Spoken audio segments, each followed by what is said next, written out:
اعوذ باللہ من الشیطان الرجیم بسم اللہ الرحمن الرحیم اللہم صلی علی محمد وعلی آل محمد کما صلیت علی ابراہیم وعلی آل ابراہیم انک حمید مجید اللہم بارک علی محمد وعلی آل محمد کما بارکت علی ابراہیم وعلی آل ابراہیم انک حمید مجید رب اشرح لی صدری ویسر لی امری واحلل عقدۃ من لسانی یفقہوا قولی رب زدنی علما رب زدنی علما رب زدنی علما اعوذ باللہ من الشیطان الرجیم بسم اللہ الرحمن الرحیم۔ انشاءاللہ آج ہم لوگ سورہ کہف جو ہے سورہ نمبر 18 ہے، اس کے بارے میں انشاءاللہ آج ہم لوگ پڑھیں گے۔ سورہ کہف جو ہے ایک ایسا سورہ ہے جس کو حضور صلی اللہ علیہ وسلم نے فرمایا کہ یہ سورہ جو ہے ہر جمعہ کو ہر ایک مومن کو پڑھنا چاہیے۔ اب حضور صلی اللہ علیہ وسلم نے کیوں فرمایا ہے کہ اس کو سورہ کو پڑھنا چاہیے؟ دیکھیے اس کے بہت ساری چیزیں ہیں کہ اگر ہم لوگ اس سورہ کو پڑھتے ہیں تو ہمارے لیے بہت زیادہ فائدہ ہے۔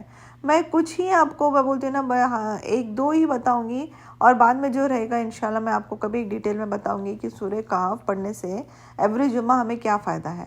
آج ہم لوگ دیکھیں گے کہ سورہ کہف میں اللہ تعالیٰ نے وہاں پر 4 سٹوریز دی ہیں۔ دیکھیے یہ فرسٹ آف آل حضور صلی اللہ علیہ وسلم نے فرمایا کہ جس نے بھی سورہ کہف ایوری جمعہ پڑھا تو وہ اللہ تعالیٰ کے شیڈ میں رہے گا اس جمعہ سے لے کے اگلی جمعہ تک، اوکے، اللہ تعالیٰ کے شیڈ میں رہیں گے۔ سیکنڈ امپورٹنٹ چیز یہ ہے کہ جو سورہ کہف پڑھتا ہے تو اللہ تعالیٰ اس کو دجال کے فتنوں سے دور رکھے گا۔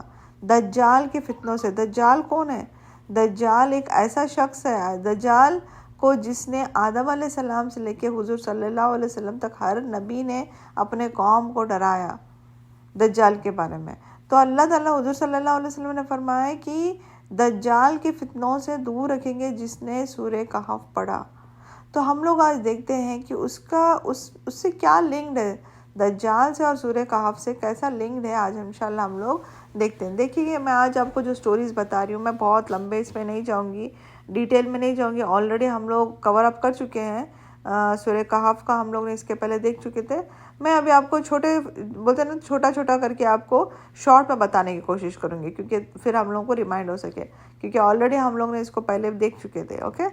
انشاءاللہ آج ہماری فرسٹ جو سٹوری رہے گی، اس میں 4 کہانیاں ہیں۔ 4 کہانیوں میں سے سب سے فرسٹ کہانی جو ہے وہ ہے ٹیسٹ آف ایمان، اوکے۔ ٹیسٹ آف کس کا ہے؟ ٹیسٹ آف فیتھ ہے، جو ہماری ایمان ہے اس کے بارے میں اللہ تعالیٰ نے کہانی بتائی ہے۔ سیکنڈ جو ہے وہ ہے ٹیسٹ آف ویلتھ، ہمارے کس کا ہے؟ دولت کا۔ آزمائش کس کی ہونے والی ہے؟ سیکنڈ دولت کی آزمائش ہے۔ Third test of knowledge, okay, knowledge یعنی انسان کے پاس کتنی نالج ہے، تھرڈ جو رہے گا وہ نالج کے بارے میں رہے گا۔ فورتھ جو ہے ٹیسٹ آف پاور، کس کے پاس کتنی طاقت ہے، اوکے، وہ اللہ تعالیٰ یہ 4 سٹوریز جو ہے اللہ سبحانہ تعالیٰ نے سورہ کہف میں بتایا۔ انشاءاللہ ہم لوگ اس کو ایک ایک کر کے لیں گے تاکہ ہم لوگوں کو سمجھ سکے کہ اللہ تعالیٰ ہم لوگوں کو کیا بتانا چاہ رہے ہیں۔ سب سے فرسٹ جو سٹوری آ رہی ہے وہ ٹیسٹ آف ایمان، اوکے۔ ٹیسٹ آف کس کا ہے؟ فیتھ کا ہے، ٹیسٹ آف ایمان۔ پہلے جو کہانی آ رہی ہے سورہ کہف میں، سورہ نمبر 18 میں، the people of cave, the people of cave, جو غار میں ہے نا، غار کے جو لوگ تھے اس کو بولتے ہیں دا پیپل آف کیو۔ کچھ لوگ تھے، ایک سٹی تھی وہاں پر، کچھ لوگ تھے جہاں پر پورے کے پورے جو بولتے ہیں نا ساری کی ساری سٹی جو تھی وہ ڈس بلیور سے بھری ہوئی تھی۔ ڈس بلیور سے جو مشرک تھے، جو اسلام پر نہیں تھے، جو شرک کا کام کرتے تھے، اور اس میں سے کچھ لوگ ایسے تھے جو اللہ تعالیٰ کی عبادت کرتے تھے، جو اللہ تعالیٰ پر ایمان تھا ان کا۔ اور وہاں کا جو راجہ تھا وہ راجہ ایسا تھا کہ وہ اپنے آپ کو استغفر اللہ العظیم وہ شرک کرتا تھا، یعنی وہ آئیڈل ورشپنگ کرتے تھے ان لوگ۔ تو یہ جو کچھ لوگ وہاں پر تھے جو اسلام پر تھے اور انہوں نے وہ اللہ تعالیٰ پر ان کا ایمان تھا۔ دیکھیے اب وہاں پر کتنے لوگ تھے، اسکالرز بولتے ہیں ہو سکتا 3 تھے، 5 تھے، 9 تھے، 11 تھے، ہم کو نہیں معلوم، اور نہ ہم لوگ کو اس کا نمبر سے کوئی لینا دینا ہے۔ اللہ سبحانہ تعالیٰ قرآن میں فرماتے ہیں کہ کچھ لوگ تھے، اب کچھ لوگ یعنی کتنے تھے، 3 5 9 7 11 کتنا تھا وہ نہیں معلوم، اور ان کے ساتھ میں کتا تھا، اوکے۔ اب یہ جو لوگ تھے یہ لوگ اپنے ایمان کو وہ جو راجہ تھا ان سے بچا کر رکھے ہوئے تھے۔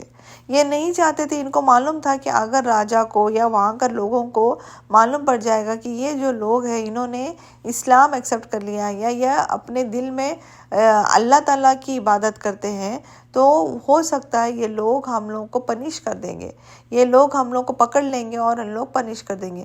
تو یہ اپنا ایمان کو بچانا چاہ رہے تھے، یہ وہ لوگوں سے اپنے ایمان کو سیف رکھنا چاہ رہے تھے، اور ان کا ایمان بہت سٹرونگ تھا اللہ سبحانہ تعالیٰ پر۔ تو انہوں نے کیا کیا، وہ لوگوں کو نہیں بتایا، بٹ بولتے نا وہ کبھی نہ کبھی وہ لوگوں کو معلوم پڑ جاتا ہے۔ تو انہوں نے کیا کیا، اپنے ایمان کو حفاظت کرنے کے لیے تو انہوں نے بولے کہ اگر ہو سکتا ہے اگر ہم لوگ کنگ کے ساتھ رہیں گے یا یہ ڈس بلیورز کے ساتھ، مشرکوں کے ساتھ رہیں گے، تو ہو سکتا ہے ہمارا بھی ایمان ڈگمگانے لگے ان کے ساتھ۔ اوکے، تو ہمارے ایمان کو بچانے کے لیے، ہمارے ایمان کی سیفٹی کے لیے ہم لوگ یہاں سے نکل کر کے غار میں جا کر چھپ جاتے ہیں۔ غار ان دا سینس کیو جس کو بولتے ہیں، غار میں جا کر چھپ جاتے ہیں۔ اگر ہم لوگ وہاں پر جائیں گے تو ہمارے ایمان کو ایٹ لیسٹ کوئی ہمارے ایمان کے ساتھ نہیں کھیلے گا، ہمارا ایمان ہم لوگ اس کو سنبھال کر کے رکھ سکتے ہیں۔ دیکھیے ابھی یہ لوگ ماشاءاللہ سے اچھے گھروں میں رہ رہے ہیں، اچھی فیملیز میں رہ رہے ہیں، وہاں پر کھانا پینا سب کچھ اویلیبل ہے۔ اوکے، ابھی کوئی چیز کو ان کو تکلیف نہیں ہے، بس وہ لوگ اپنی ایمان کی حفاظت کرنے کے لیے، اپنے ایمان کو کوئی لوگ ان کے ساتھ مذاق نہ کرے، ان کے ایمان کے ساتھ آزمائش نہ ہو، ان کے ایمان کو کوئی ٹھیس نہ پہنچائے۔ دیکھیے اپنے ایمان کو سٹرونگ رکھنے کے لیے انہوں نے سارا کچھ چھوڑ دیا، انہوں نے اپنا عیش اور آرام، اپنا گھر، اپنا پریوار، اپنی بستی سب چھوڑ کے وہ سوچے کہ ہم لوگ جا کے غار میں چھپ جاتے ہیں تاکہ ہم ہمارے ایمان کی سیفٹی رکھ سکیں گے، وہاں پر ہم لوگ ہماری ایمان کو حفاظت کر سکیں گے۔ دیکھیے غار ہمیشہ کیسا رہتا ہے، غار جب آپ دیکھیں کیو جو بولتے ہیں، کیو میں بستر نہیں رہتا، بیڈ نہیں رہتا، عیش اور آرام نہیں رہتا۔ غار یعنی جہاں پر پتھر ہے، جہاں پر پتھر کی زمین ہے، وہاں پر کوئی عیش اور آرام نہیں ہے، وہاں پہ بلینکٹ، بیڈ شیٹس، اے سی، فین، ٹیوب لائٹ یہ سب نہیں ہے، وہاں پر اندھیرا ہے، وہاں پر ہو سکتا ہے کیڑے مکوڑے بچھو کچھ بھی ہو سکتا ہے۔ بس یہ لوگ جو تھے انہوں نے اپنے ایمان کی سیفٹی کے لیے، اپنے ایمان کی حفاظت کرنے کے لیے انہوں نے اپنا سب کچھ چھوڑ کر کے وہ غار میں آ کر پناہ لے لیے۔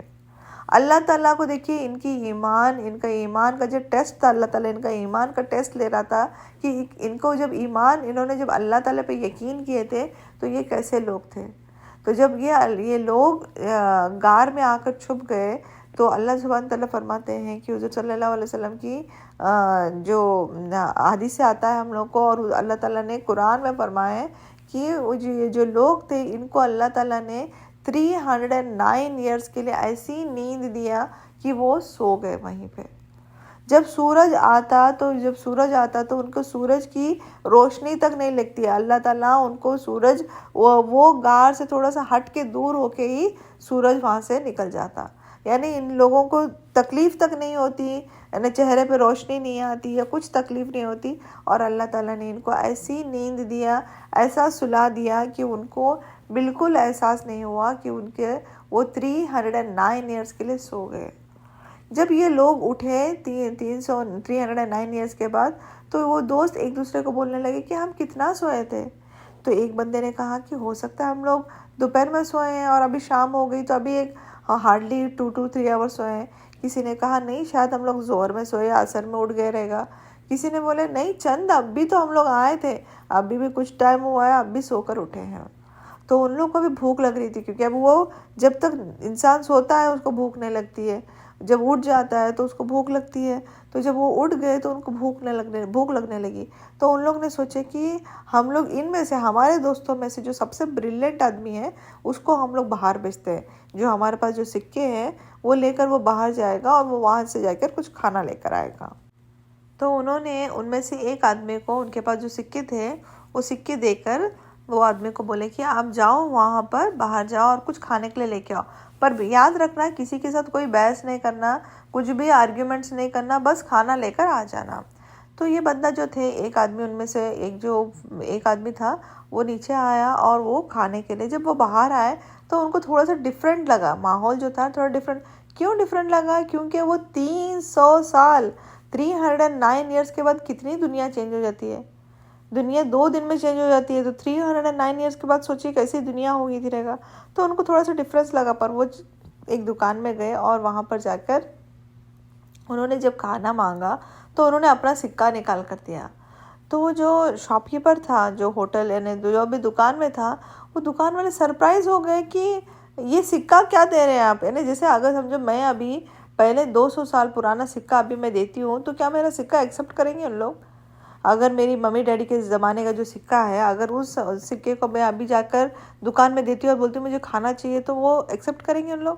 نہیں ایکسیپٹ کریں گے، کیونکہ اس زمانے میں جو سکہ چلتا ہے وہی اگر ہم لوگ دیتے ہیں تو اس کی ویلیو ہے. پہلے زمانے کے اگر سکے ہم لوگ لا کر دیں گے تو اس کی ویلیو نہیں ہے. اسی طریقے سے یہ جب آدمی جب کھانے کے لیے ان کو جب سکہ دیے تو وہ سرپرائز ہو گئے کہ اتنا پرانا سکہ کہاں سے آیا. تو ان کو بولے کہ یہ تو کیونکہ یہ آدمی کو سمجھ میں ہی نہیں آ رہا تھا کہ کیا ہو رہا ہے کر کے. تو انہوں نے جب ایکسپلین کرے تو ان کو زبردستی بولنا پڑا کہ ہم لوگ جو تھے، ہم لوگ یعنی اندر غار میں جا کے چھپ گئے تھے. ہم لوگ اپنے ایمان کو حفاظت کرنے کے لیے ہم لوگ اپنے غار میں جا کر چھپ گئے تھے. تو پھر اس کے بعد جو وہ کنگ جو تھا، جب تک 300 سال میں اللہ تعالیٰ نے دیکھے وہاں پر سب کچھ چینج ہو گیا تھا. وہ جو کنگ تھا وہ بھی چینج ہو گیا تھا. ایک مشرک کنگ سے ایک اچھے کنگ آ گئے تھے وہاں پہ جو توحید کی بات کرتے تھے. تو دیکھیے اس کے بعد میں ہم لوگ کو ایگزیکٹ سٹوری کہیں پر بھی نہیں مل رہی ہے. یہ سٹوری یہیں پر ختم ہو رہی ہے کہ اس کے بعد یہ لوگوں کا کیا ہوا، کیا انجام ہوا. وہ کنگ کے پاس گئے، پھر ان کو کیا ہوا یہ کسی کو نہیں معلوم. کچھ اسکالرز بولتے ہیں کہ وہ ان کا کچھ دنوں کے بعد میں جب ان کا انتقال ہوا تو وہاں کے لوگوں نے پھر سے آئیڈل ورشپنگ سٹارٹ کری. انہی لوگوں کے مقبرے بنائے گئے، قبر کے اوپر وہ بڑے بڑے مقبرے بنائے گئے، اور ان کو ہی لے کے کہ یہ بہت بڑے نیک لوگ تھے. یہ 309 ایئرس تک اللہ تعالیٰ نے ان کی حفاظت کیا. اس طریقے سے ان کو لے کے مقبرے بنا دیے. بلکہ اسکالرز بولتے ہیں. اب ہم لوگ کو نہیں معلوم اور ہم لوگ کو اس بحث میں جانا ہی نہیں ہے کہ آگے ان کے ساتھ کیا ہوا. ہاں اللہ تعالیٰ نے قرآن میں اتنا ہی بتایا ہے سٹوری، تو ہم لوگ اس کو سٹوری کو یہیں پہ اینڈ کرتے ہیں کہ بس یہ لوگ 309 ایئرس تک اللہ تعالیٰ نے ان کو ان کی ایمان کی آزمائش کی وجہ سے، ان کا ایمان اتنا سٹرونگ تھا، اللہ تعالیٰ کو ان کا ایمان اتنا پسند آیا کہ اللہ تعالیٰ نے ان کو 309 ایئرس کے لیے ایک جگہ سلا کے رکھا. اب سوچنے کی بات یہ ہے کہ دیکھیے فرینڈز، اگر ہم لوگ 2 سے لے کے 4 دن تک اگر ہم لوگ بستر پہ سوتے ہیں تو ہماری جو پیٹھ ہے، ہماری جو باڈی ہے، وہ ہماری جو زمین ہے وہ کھانے لگ جاتی ہے. اللہ نے ہماری باڈی کو ایسا بنایا ہے کہ جب ہم لوگ قبرستان میں ڈالتے ہیں تو وہ مٹی جو ہے ہماری باڈی کو کھانے لگ جاتی ہے. تو یہ سوچئے یہ لوگ 309 ایئرس کے بعد اٹھے تو ان کی باڈی جیسے تھی ویسی ہی تھی. اللہ تعالیٰ قرآن میں فرماتے ہیں کہ ہم ان کو ہمیشہ پلٹاتے رہتے تھے یعنی وہ گھومتے رہتے تھے تاکہ ان کی باڈی جو زمین ہے اس کو ایبزارب نہیں کر سکے، اس باڈی اپنے زمین کو کھا نہیں سکے. تو اللہ تعالیٰ نے ان کی حفاظت کیا. دوسری چیز ہم لوگ کو یہ بھی دیکھنا ہے، جیسے حضور صلی اللہ علیہ وسلم کے ٹائم پہ لوگ بولتے تھے، ان کو ڈاؤٹ تھا کہ ایک انسان مرنے کے بعد کس طریقے سے اٹھایا جائے گا. تو یہ کلیئر نشانی تھی کہ دیکھیے اللہ چاہو تو کچھ بھی کر سکتا ہے. اللہ چاہو تو ایک بندے کو 309 ایئرس تک سلا سکتا ہے، سلا کر اس کو اچھی طریقے سے اٹھا سکتا ہے. تو جب اللہ تعالیٰ کچھ بھی کر سکتا ہے، جب سلا کر اٹھا سکتا ہے، تو موت دینے کے بعد میں پھر کیوں نہیں اٹھا سکتا؟ کیوں نہیں ہم لوگ آخرت میں اٹھیں گے؟ دیکھیے یہ ساری چیزیں اللہ تعالیٰ ہم لوگوں کو بتانا چاہ رہا تھا. اللہ تعالیٰ کچھ کوشچنس کے آنسر دینا چاہ رہا تھا. تو یہ سب سے فرسٹ سٹوری ہے سورہ کہف میں، یہ تھا ٹیسٹ آف ایمان. انشاءاللہ جو نیکسٹ جو سٹوری آئے گی انشاءاللہ نیکسٹ کلاس میں ہم لوگ دیکھتے ہیں. تب تک اپنا خیال رکھیے اور دعاؤں میں یاد رکھیے. اللہ حافظ.